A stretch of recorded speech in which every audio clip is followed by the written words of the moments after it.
No, that's to me that's weird. To me that's weird. You don't know me from a can of paint. You ain't never met me before, no shit like that.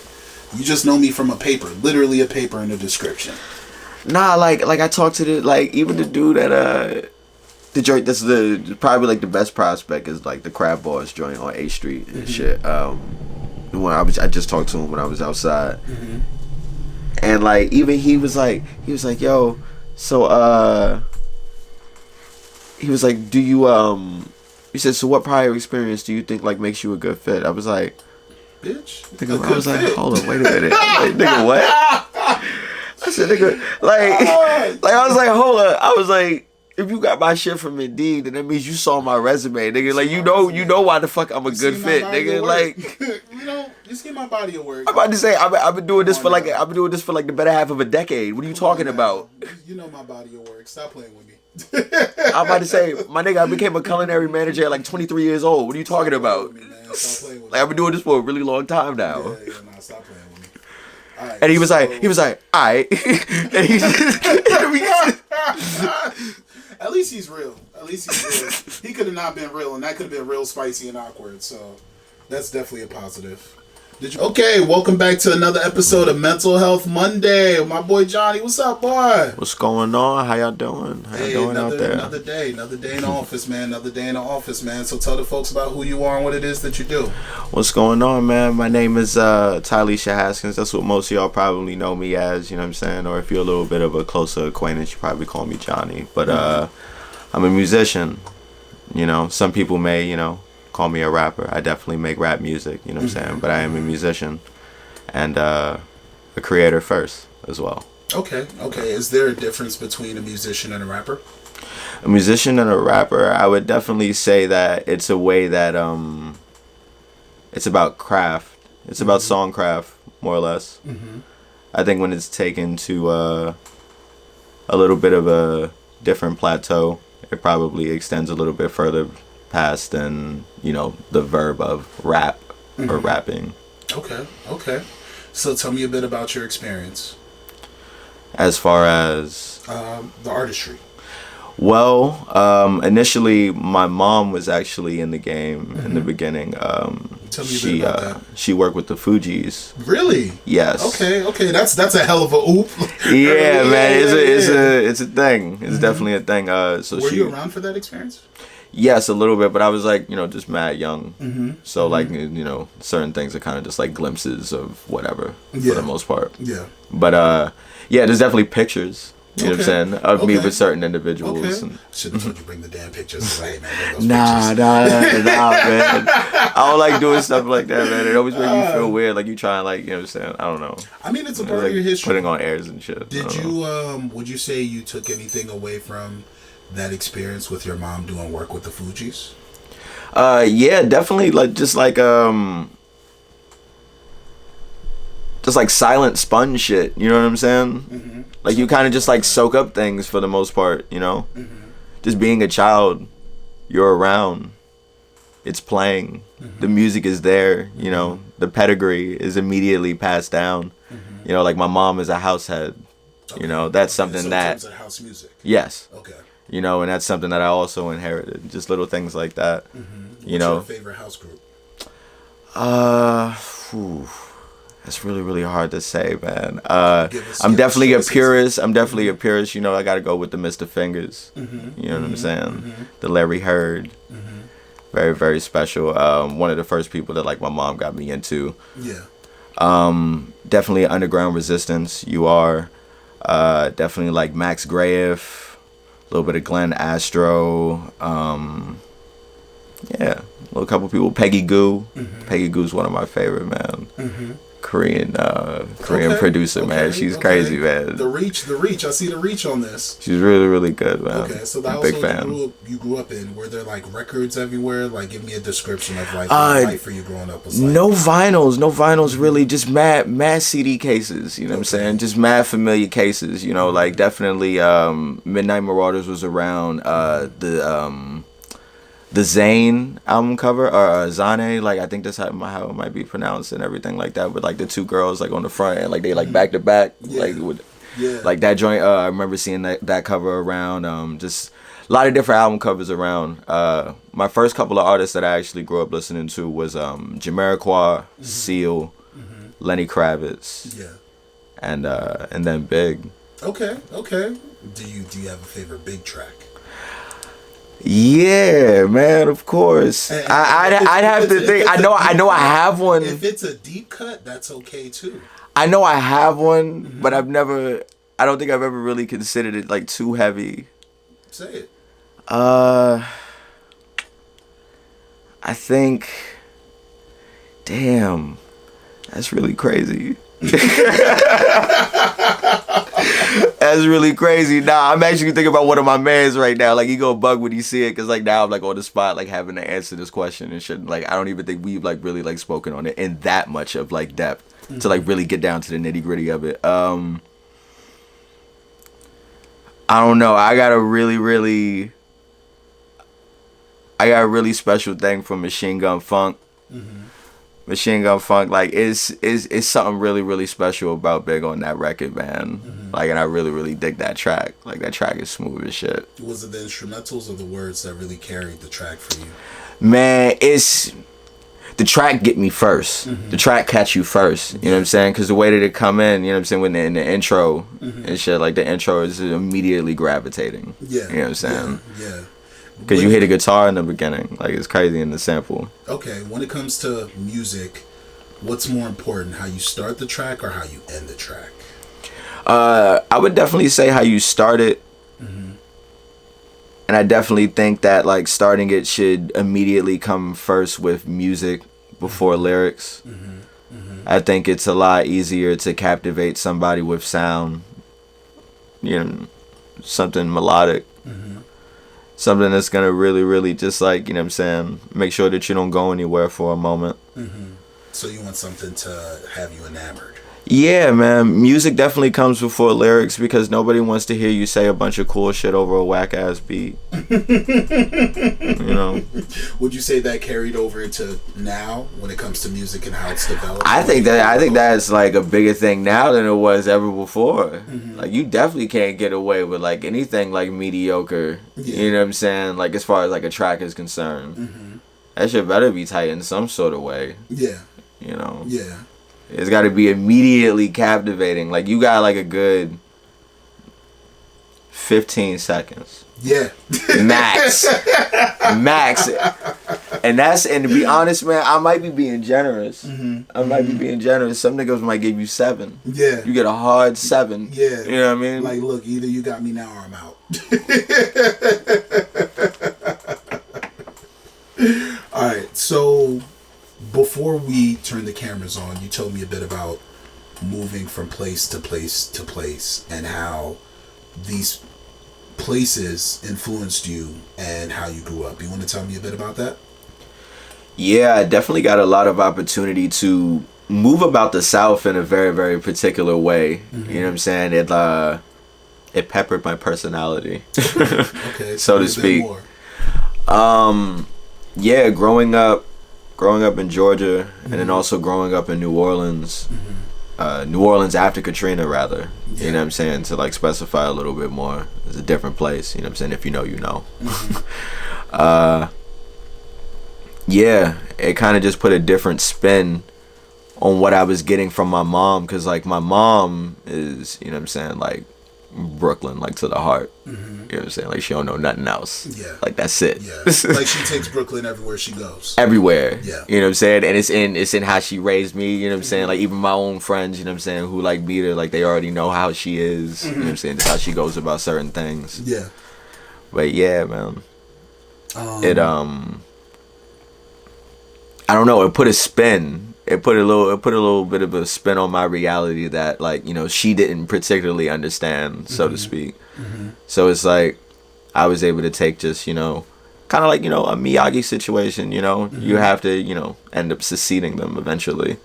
So I go and I listen to things that are just a little bit way weirder than she probably would have ever gotten into. But like, she introduced me to what weird is as I know it. So before like I was able to take it somewhere else. What would be weird for her now in terms of your music palette? That's a good question. Probably some of the vaporwave shit that I listen to. You know what I'm saying? Like, she might not understand like why, this screwed and chopped version of like some music that was on the Weather Channel, like being like, you know what I'm saying, pulled in a loop with like some like 80s R&B vocals put on top of it. Yeah. Why that's cool. But it is. Something like that. Does that music do something for you? Yeah, vaporwave is insane. Yeah, man, I have like a little passion project that I've actually been working on that's vaporwave inspired. I got really into vaporwave like around like 2013. Around like 2013, I got really into vaporwave. I was listening to a lot of Macintosh Plus, and then I learned about like who like they were, just as a producer and just as a creator, and just one fucking person and shit, but like 8 different aliases, but all the music sound different. Yeah, it all comes from like a different space and shit, and I didn't know like all of them were the same person. So ended up getting deeper into them and decided I was going to create this project, and it also jumps off a little bit from there and connects to Madlib, right? The producer. Yeah. And shit, his other moniker Quasimodo and shit on the Unseen. There's like this skit that he has when he's in like a record store and he's trying to get some records. Yeah. And like the nigga don't have shit that he want. And he gets upset about the fact that he doesn't have any of his records. So it was a really odd thing of like me like tethering the two experiences together to the point where like I wanted to create this EP. So the EP is called The Color Shop. Right? And the idea of colors, the colors are the music. It's based on like, you know what I'm saying, whatever a particular song or whatever might make you see, or like what make you feel. You know what I'm saying? I don't know if you ever like, you know what I'm saying, I heard a song and been like, this feels like blue. Yeah, I have. You know what I mean? Yeah. Like shit like that. So it's The Color Shop. You know what I'm saying? So the idea of The Color Shop is the record store. It's like a futuristic record store, you know what I'm saying, where you shop for records by color. You know what I'm saying? There's like a million different shades of red, you know what I'm saying? You've got like scarlet and, you know what I'm saying, burnt sienna and etc. colors. Yeah, you know what I'm saying? And it's all down the line, you know what I'm saying? But they're actual artists, you know what I'm saying? But you know what I'm saying? Labeled by color rather. Yeah, I think a good example of that would be Kid Cudi's Mr. Rager. That's a really great record. That's a really great record. That's my favorite album from him. What's the name? Man on the Moon 2. That's my favorite project from him. But yeah, pretty much the idea is within this like futuristic color shop, I take the opportunity to explore these different instrumentals all made by Vectroid. You know what I'm saying? The originator of Vaporwave. Yeah. I went to like a bunch of her like different projects and put together a collage of my own of like different instrumentals that she has, which is kind of like the spirit of Vaporwave to begin with. It's like musical collaging. That's why I was like said this is like it's like the Weather Channel, like something from the Weather Channel that they screwed and chopped, and then they took like an 80s record, the vocals from that, and then they put it on top of it. Yeah. And then they did something else with it, you know what I'm saying? It's collaging in a sense. So like I'm pretty much in the spirit of Vaporwave, you know what I'm saying? Trying to recreate something as like an homage, so to speak. Have you always had these concepts in your mind? Yeah, for the most part. I don't write a lot of things down. Well, I didn't, rather. When I was growing up, I didn't write a lot of things down. Just kind of just, freestyling. Yeah, just thinking about things for the most part. And The Color Shop is pretty much like a play on like the biggest mixtape that like they dropped. It's called The Floral Shop. Yeah. The one that they came out with. Okay. So that's kind of like the homage. So and that's a little passion project I've been working on. So would you say you use music as an outlet? Yeah, 100%. I definitely can't make the music therapeutically until I've gotten out of whatever said turmoil is. You know what I mean? It's a little bit harder to illustrate such when I'm still trapped inside of it, because I don't have that roundabout view to be able to talk about it like I think a narrator should. Yeah. You know what I mean? Like, because the narrator is essentially like God in whatever story. Like, they know everything. And if I haven't got out of the situation yet, if I don't know how it ends, then I can't necessarily, speak about it in the fashion that I think is necessary to present it to people. You know what I mean? Walk me through your process. What, as far as like making something that's a little bit more introspective? I mean, like, because like me just making music is, if I'm doing something that's like therapeutic, the lyrics might be a little bit more introspective, but like sometimes me just making music is just me making music. Like, I just like rapping. Tell me about the introspection. The introspective part of things, it comes about a little bit more, I don't know, with different pretenses. It's got different things wrapped up behind it. Like, you might not want to have to go through, well, me personally, you know what I'm saying? I might not want to have to go through the certain things that are going to make me want to actually write about them. Yeah. Because, like, I don't know, in my personal opinion, like, I've lived a lot of life, you know what I'm saying? I also haven't, lived a lot of life too. But, like, I've lived a lot of life, and there aren't many things that, like, I always find noteworthy of writing about. So if it's worthy of writing about, it's probably pretty epic, and sometimes that doesn't always mean that it's a positive, epic thing. Do you have an epic story you can share?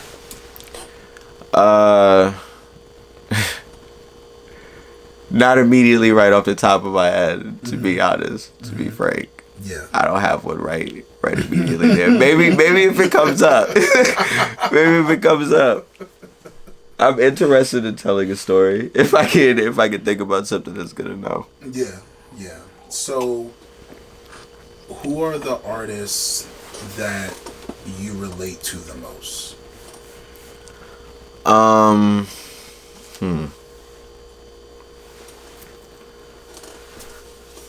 I'd have to say immediately one of the first ones would be MF Doom.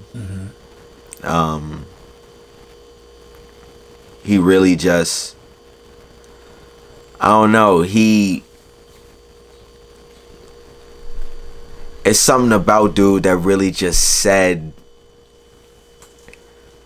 everything that there was fucking cool to say. You know what I'm saying? Like, if you got the ear for it, if you got the ear to like actually like, you know what I'm saying, like pick up on them and understand the humor, it's like, it's kind of like watching Seinfeld or some shit. You know what I'm saying? Like, you kind of got to understand the dry satire humor behind like how like Doom raps. Yeah. Like, and if you've got like that bug, you know what I'm saying? Because there's certain niggas that got it. You know, because you talk to certain people, they don't understand Doom. They don't like Doom. Yeah. He don't make sense to them. Entertainment. Right. You know what I'm saying? And it's like, nah, man, you don't got the bug. It's the same thing with like house music. Like, you know what I'm saying? If the joint don't, you know what I'm saying? If I don't immediately get you, like, I can't teach it to you. Yeah, I need to slap. Yeah. Yeah. You know, it's something about dude that just, he said everything there was to fucking say. And that seems impossible to like quantify like an artist. Yeah. But like I stamp anything that there was to say, Doom said that shit. He said that shit already. Yeah. It happened. Like in South Park when it was like Simpsons did it. You know what I'm saying? Like Doom said that shit. Like Doom probably got that across. He probably expressed that. Yeah. In a bar already.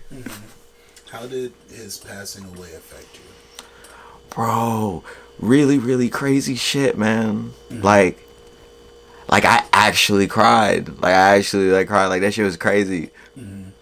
I didn't expect it either, you know, and that's because it's such a weird thing to like cry about something that you just don't know. You know what I'm saying? Like I've had family members that have passed that like I didn't drop a tear for. Yeah. Like weirdly, like, you know what I'm saying, in an odd way, and it's just like, oh wow, I wonder why that didn't happen. You know what I'm saying? But like, nah, when that shit happened, and like I got the news, like that shit just like if, yeah, man, like my heart just like sunk into my stomach. It was weird. Would you say that expanded the human experience for you? I didn't think about it that way until just now, until you just like said it. But like, yeah, in a sense, you know what I'm saying? The fact that like I could have that much of of a connection with, you know what I'm saying, for all, better intents and purposes, a stranger. And it hit me in that type of way. Yeah. Like what he does is so deeply rooted in like why I do what I do. So it's weird, to have the influence immediately get separated. Just out of nowhere, in a sense, because that's kind of like, that's kind of how death works. You know what I'm saying? But like, the influence immediately just get, detached from the source. You know what I'm saying? In a sense, and it's like, oh damn. Yeah. And the awareness. Right, and you didn't think about it like that initially. You know what I'm saying? Like, it's like I knew that I loved Doom. You know what I'm saying? But maybe I didn't know how much I appreciated it until like it was actually gone. You know what I'm saying? Not to say that I was underappreciating it, but I didn't know how much I fucked with it until I realized that there was like no more of it coming. Yeah. Now that's important. Have you ever been able to give anybody in your life their flowers? Yeah, definitely, man. Yo, I'm super about props. Tell me more. I'm super about like letting people know what the fuck is up. Is there a reason behind this? Like something that made you say, "Hey, I need to give people their flowers now." Just more like I like doing it. Like I really, really like letting people know. It's like if it made me feel like a particular type of way, like why not say something? Yeah. You know what I'm saying? Yeah. And sure, like there's the other half of it, you know what I'm saying? It's just like, well, yeah, I would want somebody to say something to me too, so why not say something to somebody else? But like I also like to make it very personal too. Like I support in public, you know what I'm saying? But like the props as far as like the other things are like my personal favorites about whatever the thing is. Excuse me. I usually like to like DM somebody or like let them know, you know what I'm saying, like personally, like, hey, look, check this out, I really, really like this, or like this, that, and the third, or like so on and so forth. Even if I'm like supporting up front, I think flowers are important, man. They're what keep people going. You know what I'm saying? Sometimes, especially in times like this, like in the internet age, like, you never really know how far your influence is going. Yeah. Like sometimes it could be like somebody from, way the fuck out, you know what I'm saying? Whoever knows. Yeah. And they know your shit. Why? Why did they figure it out? Doesn't matter. Right. You know what I'm saying? But they got to it and they like it. Yeah. And it's good to them and they want to tell you about it. Yeah. Do you think it's important to listen to other people's experiences, especially when it comes to maybe your music or an experience they share with you? Elaborate a little bit more on that, like reiterate a little bit. You remember how you said for MF Doom you cried because his music made you feel something? Yeah. Do you ever put yourself in positions for people to let you know how your music makes them feel? Yeah, man. Whenever somebody actually gives me the opportunity to do so, I'm very, very open with those types of experiences. I remember because sometimes, when you have people trying to express gratitude for you, they might compare you to somebody that you don't fuck with. Yeah. Or something weird like that might happen. You know what I'm saying? So, there comes a little bit of growth that even comes with a compliment. Yeah. You know what I mean? Yeah. You kind of have to be mature enough to take a compliment the right way sometimes. Speak on that. You have to recognize where the compliment is coming from rather than what's being said sometimes. Because sometimes people don't necessarily... Not everybody expresses themselves in a way that, you would properly agree with. Yeah. You know what I'm saying? But you got to see where that energy coming from, though. You know what I'm saying? That's what you have to, you got to chart that out. Yeah. Where is that energy coming from? Yeah. It's all right. Hey, let's FaceTime so I can see your face as you're saying this. So I could, make sure I'm understanding. Right. I got to make sure that, I'm taking this the right way. Yeah. Yeah. Yeah. So I think there comes a lot of maturity with taking a compliment. Mm-hmm. You know, because I definitely used to, you know, feel a certain type of way when like somebody might like compare me to somebody, or like, hey, this is a really weird one. Like when you have somebody, alright, suppose it's somebody that like you think is kind of lame. But like, you know what I'm saying, when they really fuck with you, you know what I'm saying, it's like, oh man, why does this lame person like me?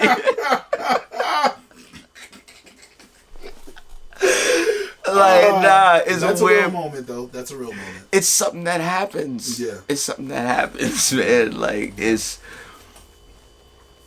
a lot of maturity that comes with taking a compliment. Like, you gotta get used to where it might come from, how it might get delivered to you. You know what I'm saying? Because also the more serious side of that is like, if you don't know how to do so, you might not know how to refill your meter. Yeah. You know what I'm saying? Yeah. So you're really big on paying attention to your meter. Everybody got meter. You need meter. How you gonna do supers and combos? You play fighting games, right? You know what I'm saying? How you need meter. Yeah. Yeah. You know what I'm saying? True like facts.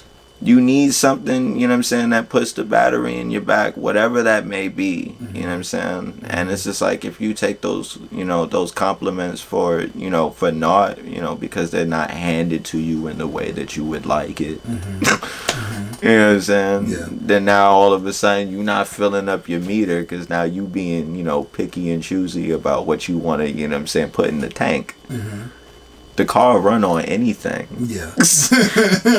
Like, the car's like, yo, just feed me, bro. It run on anything. Yeah. Yeah. You know what I'm saying? Because you're the conduit between, like, you know what I'm saying, you know what I'm saying, and the shit that's like flowing through it. You know what I'm saying? Yeah. So whether it's bad or it's good, if it flowed through you when you turn it into something, once it hit the vehicle, that it's all good, right? Yeah. You know what I'm saying? Yeah. That's why I say the car run on anything. Yeah. No, it does. It does. It does. And I mean, you know, it's fuel. So we need to talk about your visuals. I don't know if you knew, but Addy was working on a video of yours. It was like 2017, 2018, one of those 2 years. And I was in his crib because we were working on like one of the first shows I was like trying to sit down and put together in Under the Table. And one of your videos came up. And I was like, I know him. He's like, yeah, man, he be rapping. And I was like looking at the visuals and I was like, did you create the treatment for your videos? It depends on what you saw. I can't describe what I saw. I just know how it made me feel. And it was dope. That's tight. Yeah, that's man. That's the feeling. That's a great remembrance. That's a great remembrance. My memory works better when it comes to feelings. Like, how did that make you feel? It's like, I just know that shit was live, bro. Yeah. That was some live shit that I saw. Like, it's like, nah, man, that's a good as compliment as any. Yeah. Fuck out of here. That's great. Because you know what I'm saying? I remember seeing, not the process, but the video, it being put together. He just had it. He didn't even have it playing with the music on. It was just the visuals, and it was on silent. He's definitely directed me before, 100%. But I'd probably say on, you know what I'm saying, about like 75 to like 80% of the work, you know what I'm saying, has been like mostly in tandem. Or it's like, you know what I'm saying, we have a very, very just, you know what I'm saying, work as you go type of style. You know what I mean? He likes to say he wants to, you know what I'm saying, you know, have everything plotted out beforehand and like do it that way. You know what I'm saying? It's not the way that it is, man. Like, because like we can have it all written down on a piece of paper, man, and then at the end of the day, you know, niggas gonna do what the fuck they want. Yeah. You know? I mean, especially when it comes to someone who's chasing a feeling. Yeah. I think when it comes to the work that he does with folks, he's chasing, particular people, he's chasing a feeling. And he's trying to figure out, hey, can we bring this to life? And you got to trust him. You got to trust him to a certain extent. You know what I'm saying? Because, like, I'm someone that, like, you know, I have a tug of war with dude all the time. Yeah. You know what I mean? But every single, like, he's done all my videos. Yeah. How many videos have you done? What? I'm going to say, let me think. All right, so we did that Haskins, Todd Alicia Haskins, the tripping off the acid joint. So that was the very first video we did. We did that joint out Shaw. And And then like we went to like the liquor store and like I got some beer and we shot that too. And it just looks cool. It's just cool shit that we did. And he shot me at my crib playing Marvel vs. Capcom.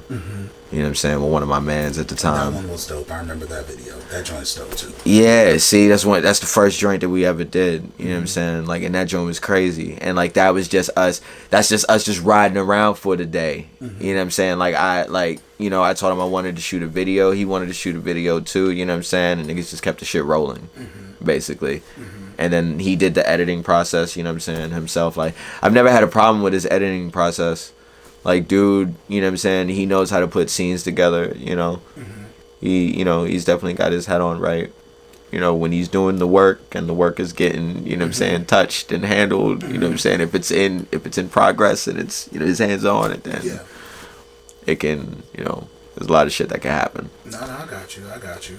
But yeah, so we did that joint. I got the full Monty video, the joint that I did where my good friend, his wife, Sarah, is like braiding my hair in the joint. That's one of the other videos. We did the other joint where like his daughter is like riding around in a circle and like one of the little like toy Ferraris and shit. I'm like out like in like the field and like she's like just like riding around in a circle. I'm rapping in the field and everything around me. It's tight.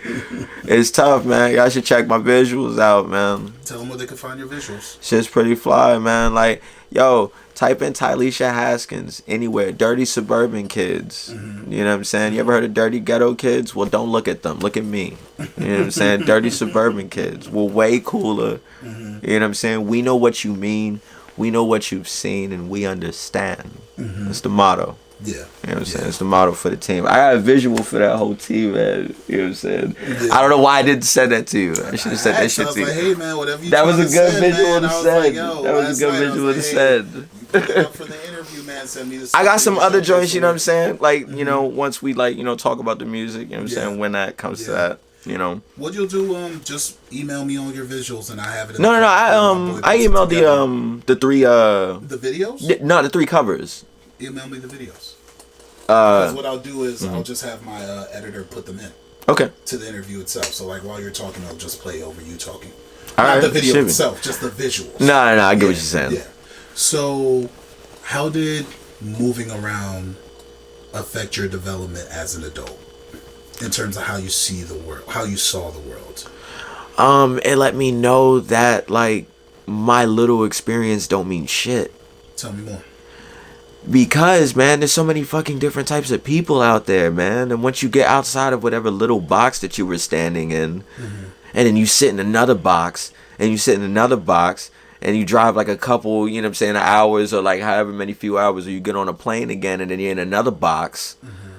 You know what I'm saying? It's like, oh shit, man. You know, like you ever look at the galaxy? You ever see how the galaxy works? Like we're in the Milky Way. There's a million other galaxies. You know what I'm saying? This galaxy is vast as shit already. Yeah. You know what I'm saying?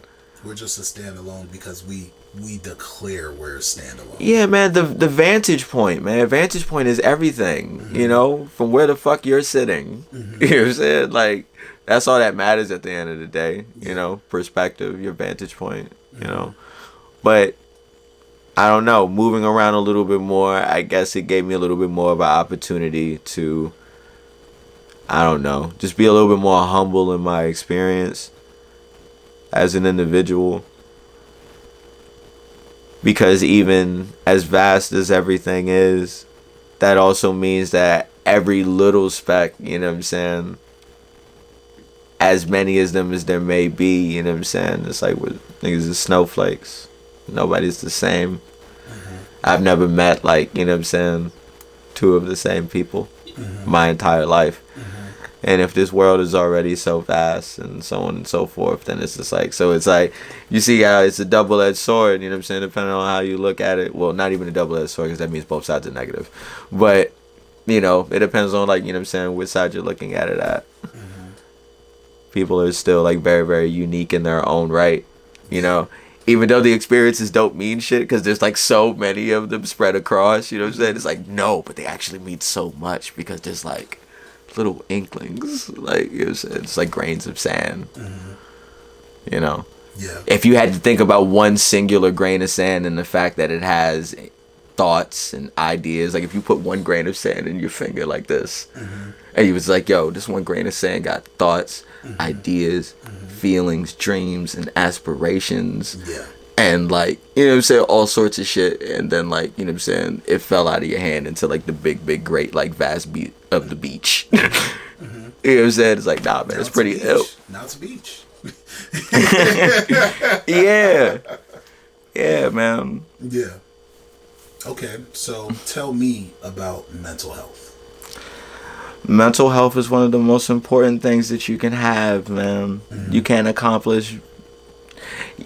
I don't want to say that because actually, like, it's very possible to like accomplish a lot with like terrible mental health because people do it all the time. You could be successful. People do it all the time. Because I was about to say that. I was about to like try to like give like some pep thing, you know what I'm saying? But like, nah, man. To be realistic, like people, like there's like sick people, like you know what I'm saying, that like high function and depression. Yeah, all day. Yeah. But great mental health will make you realize how much you don't need to be competing with anybody. Tell me a bit about that. I think one thing, and this is me just spitballing here. I'm just running my mouth right now. I think like maybe people overseas in Europe might have better mental health than us in America because of like the willingness to be normal. The willingness to just not have to go for access. That's also how New Orleans hit me too. People in New Orleans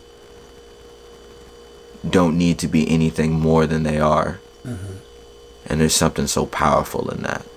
That was one of the coolest things that like I ever noticed about like being in New Orleans. It's one of the most special things about that place. It's so fucking, it's crazy. It's like, you gotta admire them for it. It's like the moxie. You know what I'm saying? It's like, and like, forgive me for the expression and shit like that. It's like a nigga sitting in like a pit full of dirt, you know what I'm saying, and still giving you his ass to kiss. You know what I'm saying? It's like, nah, man, there's something so admirable in that, you know what I'm saying? Because like there's a pride that's beyond, you know what I'm saying, like there's a certain particular pride that's beyond the presented experience. You know what I'm saying? Like, you know what I'm saying? Like, there's something beyond this, like, what's happening there on the exterior that you're staring at. And it's like, no matter what you do, this shit look crazy to you. He looks fucking insane to you, you know what I'm saying? Because you can't put your finger on it, you know what I'm saying? He's comfortable where he's at. He's actually making you uncomfortable right now. That's why you're probably about to step off in a second. This is making you question where you at. Right, you know what I'm saying? And like I said, I'm using that analogy very, very loosely, you know what I'm saying? Like, out of, like, you know, respect for those, you know what I'm saying? Like, people out there and the people that, like, I met and I fuck with out there, and just, like, how much I fuck with the culture out there. It's like, they don't give a fuck, and they don't need to care. They don't need your approval. They don't need you to be there. They don't need you to understand. You know what I'm saying? There's something so liberating in that as a place. And, you know what I'm saying, if you can gel there, you know what I'm saying, then you get an opportunity to feel what that's like a little bit. You know what I'm saying? I don't know how many people have gotten the chance to live in New Orleans, you know what I'm saying, that might, you know, watch this, you know, that aren't from there. You gotta not be from there, because like it's different. Followers. I got like 7 followers from New Orleans that are on my joint. You know what I'm saying? Like, nah, man. It's like when you not from there and you come there, it's like it's different. You know, you know, like as someone who like really, really respects like, you know, what's going on out there and really got a genuine experience when I was living out there. It's like, nah, man. Those people got something figured out.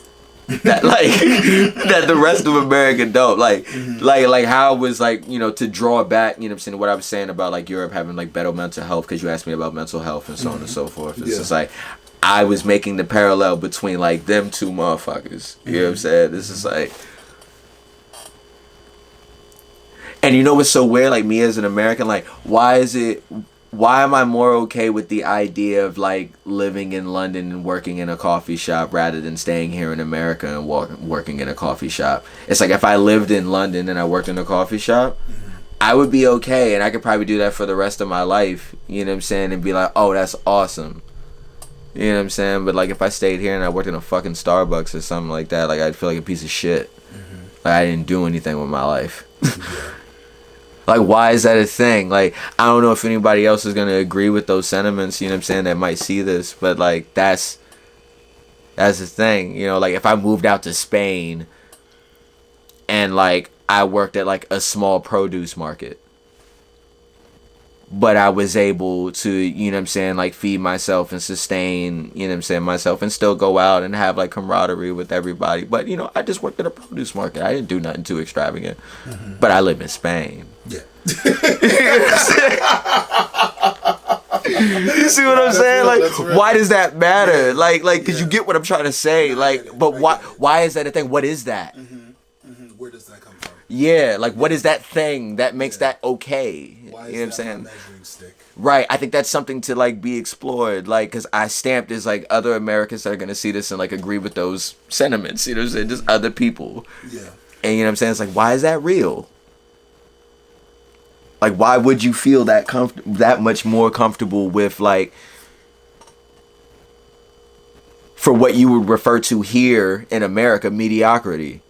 Why would you feel that much more comfortable with it over there than you would over here? You know what I'm saying? Because I'm sure everybody would like to refer to themselves as an individual. You know what I'm saying? But obviously, you know, your country and state have a particular type of influence, don't they? Yeah. Standards, though. That's crazy, right? Yeah. That's crazy because people would be like, because like anybody, you know, who like really tries to like, you know, give a fuck about themselves or like say that they do, you know what I'm saying? Be like, oh, like I don't let that shit bother me, or like I am who I am, and like da da da da. It's like, no, you're not, to a certain extent. Yeah. Maybe you're not. Something bothers you. Yeah. Even if you've learned to grow accustomed to it, that doesn't mean that it bothers you less. It just means you're acclimated. Yeah.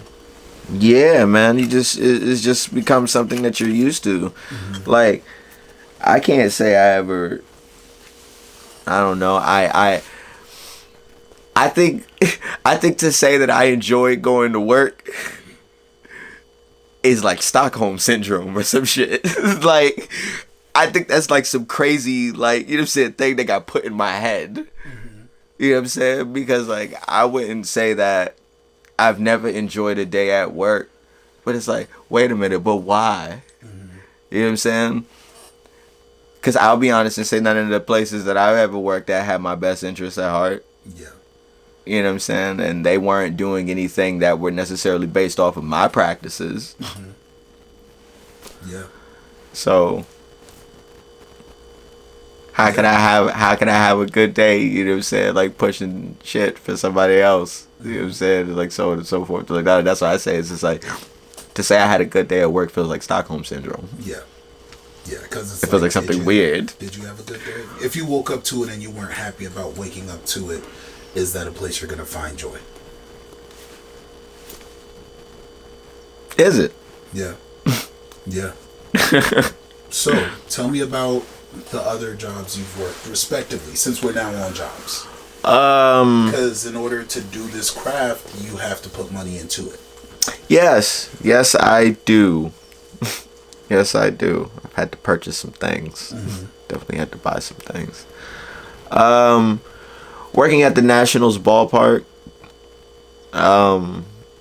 That's crazy. Cause like I'm sure like a lot of motherfuckers have gone to like those games when I was working there.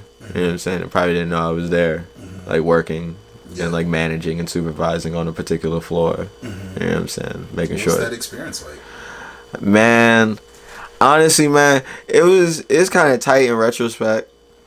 You know, it's pretty cool in retrospect. You know, like think about it, like it's like 50,000 people. You know what I'm saying? Like anywhere between 30,000 and 50,000 people. And you're running, like I was running an entire floor. You know what I'm saying? Like the whole entire like second floor for like concessions. There's like a good like 13 kiosks. You know what I'm saying? Selling different types of food, and there's like 3 people to 4 people at each kiosk and shit. And the workload is pretty insane, you know, but like if you've got the chops for it, you know, it's quite manageable, and it actually kind of feels like a cakewalk a little bit, and you get to be outside all damn day. Like, you know what I'm saying? It's like, I didn't give a shit about baseball. I still kind of don't give a shit about baseball.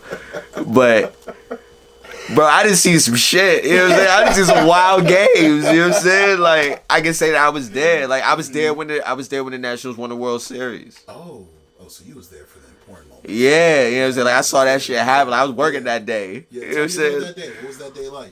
Nah, it was crazy. I mean, it was a regular ass day at work. You know what I'm saying? It was a regular yeah, you know, but like, I don't know. It kind of felt like them niggas might do it. And then they did that shit. I was like, yeah. I was like, all right, nah, that was raw. That was pretty raw. Yeah. That was a really wild thing to like be able to experience. You know what I'm saying? Would you say that changed the feeling of the city for a couple of days? Maybe for white people.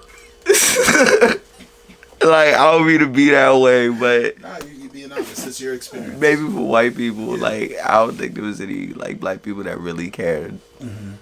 Like, not too much. Yeah. When it happened, I mean, I was there. We were cool though. We were just like, hey, we won. That's what's up. Yeah. You know what I'm saying? Like, but we didn't buy new gear or anything else. Niggas definitely was like, I'm gonna take ownership of that W. No. I didn't watch it happen, but I'm definitely about to put that in my pocket, you know what I'm saying? Because I'm from here, too. Yeah. Would you say the Nationals organization did they have a concept at that time when it came to taking care of workers on the mental health side or anything like that? Like, what were concerns outside of just the numbers?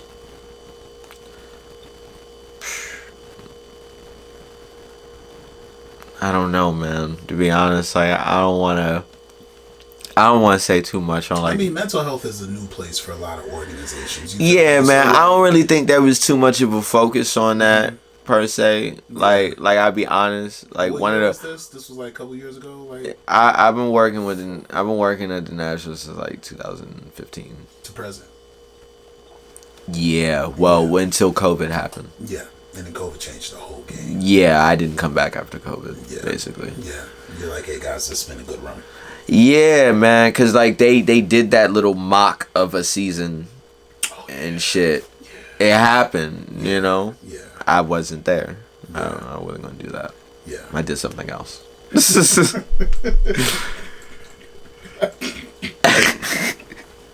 Nah, man. I just hear you saying, hey, man, it's been good, guys. Nah, I was actually planning on coming back and everything. Like, I planned on it, and then I was just like, I couldn't do it. What changed? The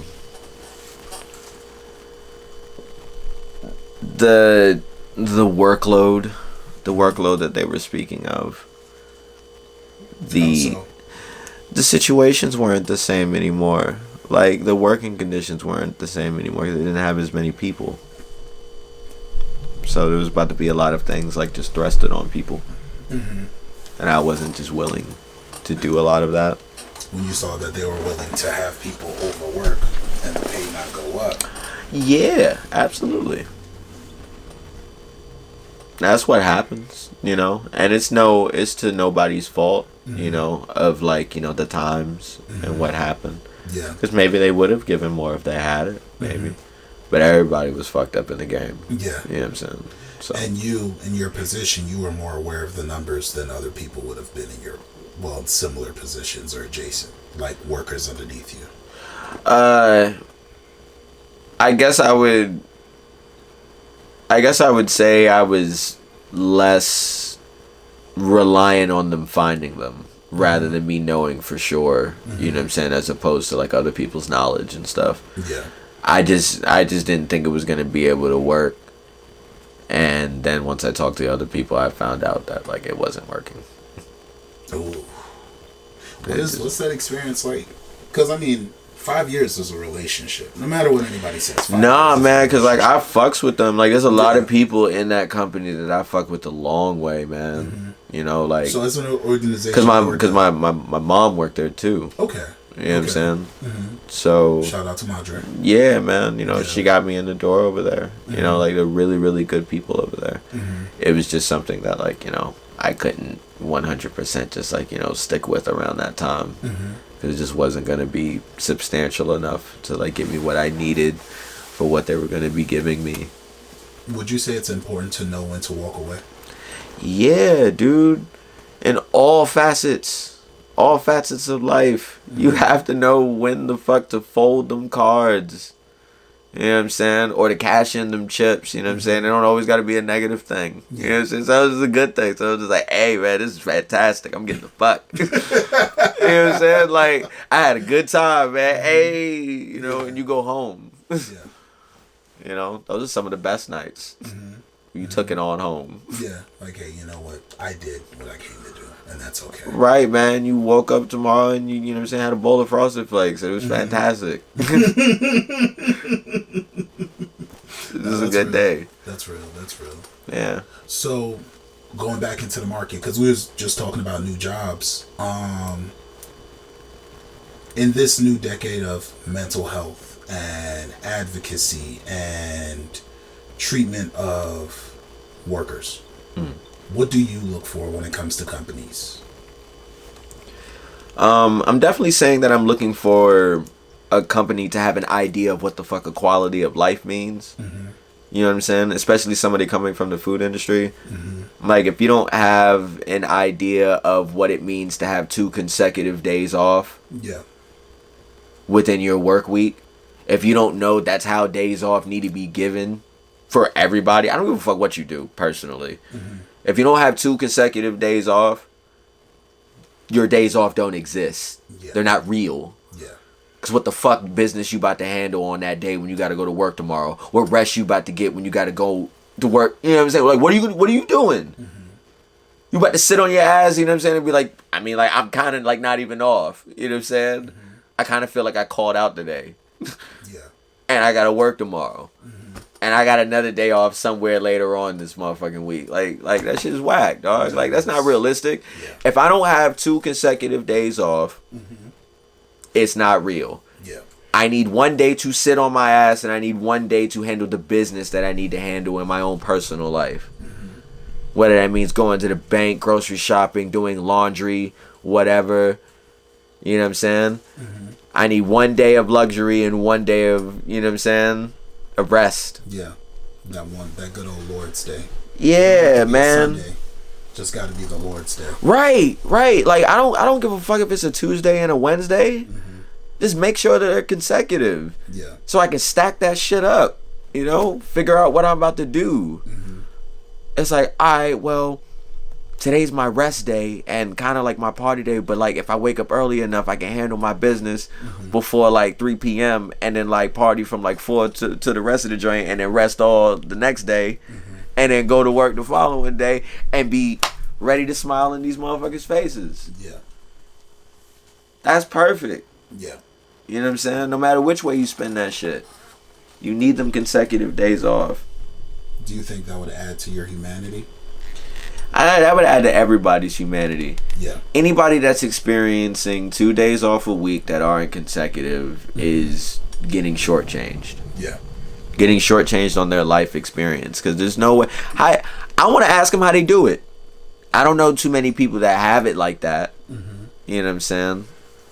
But, like, you know, for the people that do it, it's like, I want to ask them how they do it. It's like, so what do you do? How do you decide whether, you know what I'm saying, you about to go up on this random Wednesday, you know what I'm saying? Or sleep all day and not do none of your laundry, you know what I'm saying? Or not do, you know what I'm saying? Or not cook none of your food for the week or like whatever else it is. That was actually hard. I was one of those people, now I'm thinking about it, because remember working at Velvet, I was Tuesday to Sunday. Like, yeah, man, that's what I'm saying. For years. But I never thought about it because I think I had so much life going on outside of those 4 walls that as long as life continued outside of the job, I was able to find my sanity in the people around me. That's fair. Yeah. That's fair. You know what I'm saying? It's like but that's not for everybody. Yeah, yeah, yeah. The hustle and bustle and like the interactive like personalities. You know what I'm saying? Throughout the day, sometimes it might not rejuvenate other people. You know what I'm saying? That might not fill them with what they like need to like keep going. You know what I'm saying? Fuck, I was just about to say, yeah, like at the ballpark, bro. You ever worked an 11-day work week? Oh no, I could never do that. 12-day work week? Actually, I have done. You ever did some shit like that? Yeah, nah, like this shit crazy, son. Yeah. You lose it. You lose it. You know what I'm saying? You start to look around at some stuff. Bro, I gotta take some extra days by off. number 9, it's day 9. Yeah. Now that's when it hit. Because you're just like, oh, this isn't legal. We shouldn't be doing this. Know it's not legal. We shouldn't be doing this. I'm gonna take some time off. You know that shit's not legal. And when you take time off, you don't tell them, hey, I would like to take this day off. You tell them, I'm taking these days off. Yeah, I'm not coming. It's not a discussion. You tell them that you're not coming. It's not a maybe. You just, hey, I'm taking these days and off. They pick up on the fact that you're fed up and they leave you the fuck alone. Yeah. And that's what happens. They know you're making you are making the right decision for the company. It's like, yeah, I am. Like, believe that. Like, yo, when I tell you, like, there are no breaks. Yeah. At the ballpark. There's no breaks. For you guys, there's no breaks. 0. So once you check in. You guys are clocking. You are working. You're supposed to be. Yeah. You're technically never on break. I never experienced that before. Now, granted, I told you how long you know what I'm saying, worked it. Years. You just described a 5-year relationship.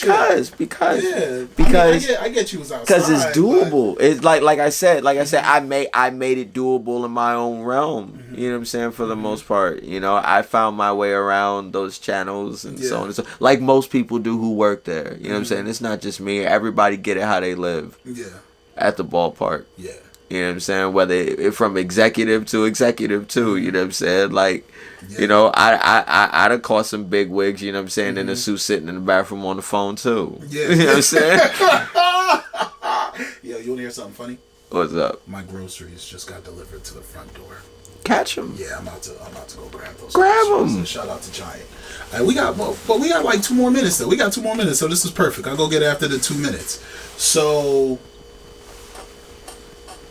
we've talked about humanizing experiences, and the reason this talk is interesting by the time this interview drops, right now I'm working with Bacardi and a couple of like really good folks in Louisiana, Chicago, and New York to work for a panel that's coming out, and I'll probably have this interview come out around that time. Ironically though, it's during 420, and I have a couple of 420 specials that are planned that I already shot that are coming out. Nice. But we're looking for ways to bring humanity back to the hospitality environment in terms of the workers, what's going on coming out of COVID and everything else. What would you like to see, or what do you think is necessary to bring humanity back to hospitality and the human experience? To be honest, the only thing that people want is quality of life. That's it. Yeah. That's it. They just want time to live. Anybody in the food industry, anybody who's worked in it, they know exactly what the hell I'm talking about. You just want some time to do you. Yeah. That's it. Yeah. Just a respectable amount of time to do what you need to do so that you can come back to work and do exactly what the fuck they need you to do. Yeah. And like it seems so simple, you know what I'm saying? It's a give and take. You know, you would imagine that it could just be something that's just very easily understood. It could be so simple. Yeah. But you know, it's both sides though. I definitely gotta agree. Tell me about both sides. I mean, like when it comes to one particular side, like you got like, you know, like the actual like job, you know, that might be trying to give you a little bit of work, and then maybe this nigga, you know what I'm saying? Sometimes you give a nigga some rope and want to be a cowboy. So, you know, you deal with situations like that. Both people take those leeways. Yeah. You know? Yeah. It's all about what you let people allow. You know what I'm saying? The game is still the game, no matter, you know, where you play it at. It's just, okay, well, he did somebody else's job today. Maybe I can get him to do it tomorrow. okay, he does this person's job every day. Maybe I can fire this person. I don't need them. I can save some money. Mm-hmm. Which you're allowing somebody to do. Yeah. So, it's always a game. This is going to be random. You know who you would have a great conversation with, and you guys actually have extremely similar speaking patterns? Ronnie Five from Kith. Really? You go on Complex Blueprint, listen to his interview. I think you guys have the same thought patterns when it comes to business execution and the things like you guys do. That's really interesting. I've seen a lot of his collaborations as of late. They've been popping up a lot more. He's someone I think you would enjoy. I mean, both from New York and everything else, but it's just man. I love listening to a fellow New York nigga talk. Your mom brought New York everywhere she went, and now that I'm here, everywhere, I'm seeing it, I'm like, you guys have the speech pattern, and it's funny because you've described everywhere else but New York in your journey, but it's like, I see patterns. Like I can see the pattern. It's deeper. It's deeper than something that I experience physically. Mm-hmm. Like it's something. It's something innate. Like that's like in me. Like I'm a dusty ass nigga when it comes to this. When it comes to this hip hop, when it comes to this hip hop shit, when it comes to this rap shit, like I'm a dusty New York nigga. You know what I'm saying? Like these Timbs is on. Yeah. They never come off. All the times. Yeah. Like it don't matter what's on my feet right now. Like there's a pair of Timbs on top of them. Yeah. You know what I'm saying? The butters. Right. Yeah. Like they never come off. Like the hoodie, the champion hoodie is always on. Mm-hmm. Like that's just kind of what it's like. Yeah. It's innate. Like I can't really explain it. Like other niggas in New York might even laugh at me or like whatever because that's just kind of how they are. You know what I'm saying? They would clown a nigga like me because I don't live there. But it's innate though. Like it's just there. Like I understand the same shit that's happening out there. Like I just get it on like a cerebral level. Like it's different. Yeah. It's just I got something from my mother. Like anybody who got a parent that's from there, like you understand no matter where you grew up at, you know what I'm saying, your parent different. And they put something in you. Like something happened. You know what I'm saying? Period. Yeah. Alright, what's one piece of advice you'd like to leave with folks at the end of this interview?